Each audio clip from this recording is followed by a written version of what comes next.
Welcome.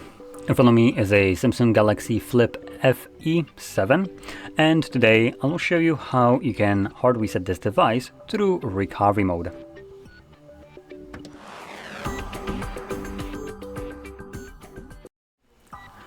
Now, for this we will need a cable. You want to plug it into your computer and have it ready. Now, typically I would say that you can do this kind of process in order to get rid of a screen lock, but I don't think that is possible anymore, as the device only boots into recovery mode if you select power off. If you do restart or reboot it yourself, it doesn't want to do it. So if you have a screen lock that you don't remember, yeah, tough shit, Samsung just removed a possibility for you to basically reset your device and then verify it using things that you might know, like your Google account. But in any case, so disregard that.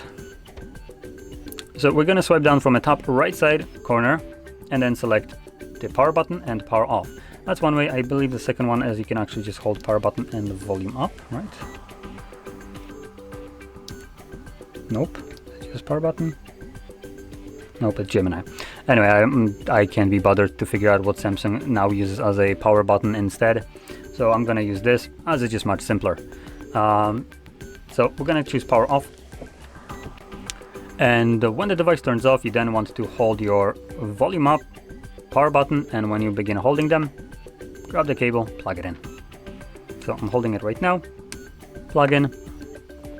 Now when you see Samsung and then Galaxy, let go of the power button.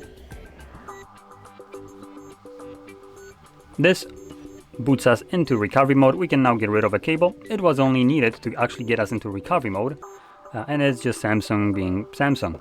No other device needs that really. Anyway, in here, we will then navigate using our volume buttons. So you want to scroll down and select Wipe Data, Factory Reset, and then confirm it with the power button. Then select Factory Data Reset and confirm that.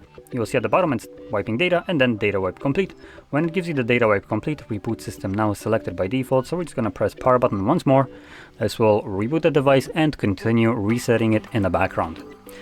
This will take below a minute to finish up, and when it's completed, we will be presented with Android setup screen. So I'll be back once that is visible for me.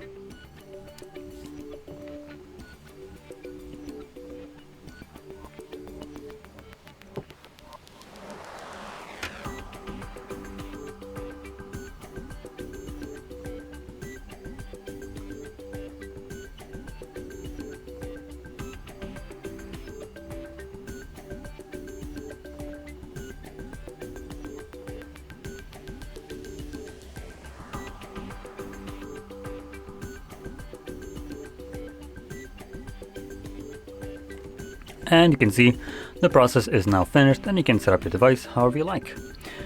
So if you found this very helpful, don't forget to hit like, subscribe, and thanks for watching.